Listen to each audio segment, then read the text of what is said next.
నేను ఇక్కడ సాల్ట్ కూడా వేస్తున్నాను. ఒకవేళ మీకు సాల్ట్ కానీ ఇష్టం లేకపోతే స్కిప్ చేయొచ్చు. ఇలాగా ఈ రాగి ఫ్లోర్లోనే ఈ డ్రై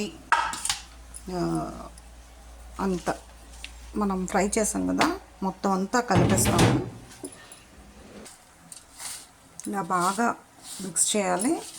మిక్స్ చేసి దీంట్లోని ఈ బెల్లం సిరప్ తీగ పాకం వచ్చాక వెయ్యాలి ఫిల్టర్ చేసి. మీకు నెక్స్ట్ ప్రాసెస్ చెప్తాను.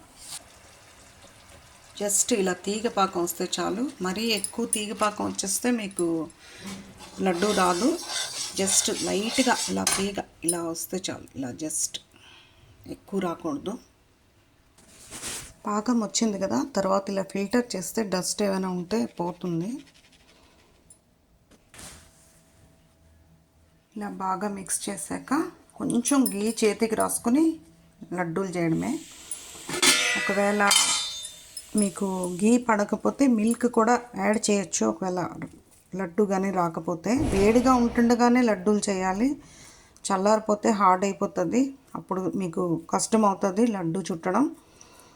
వేడిగానే చేయాలి. ఇలా చేసి చక్కగా స్టోర్ చేస్తే పిల్లలకు చాలా హెల్తీగా కూడా ఉంటుంది. చేతికి ఇలా గీ రాసి కొంచెం ఇలా చేయాలి లడ్డూలు. హీట్ చల్లారగా అయిపోయింది కాబట్టి నేను ఇంకొంచెం ఇది వేడి చేస్తున్నాను. మళ్ళీ లైట్గా వేడి చేసి మళ్ళీ వేడిగా అయితే మీకు లడ్డు షేప్ బాగా వస్తుంది. లడ్డు రెడీ.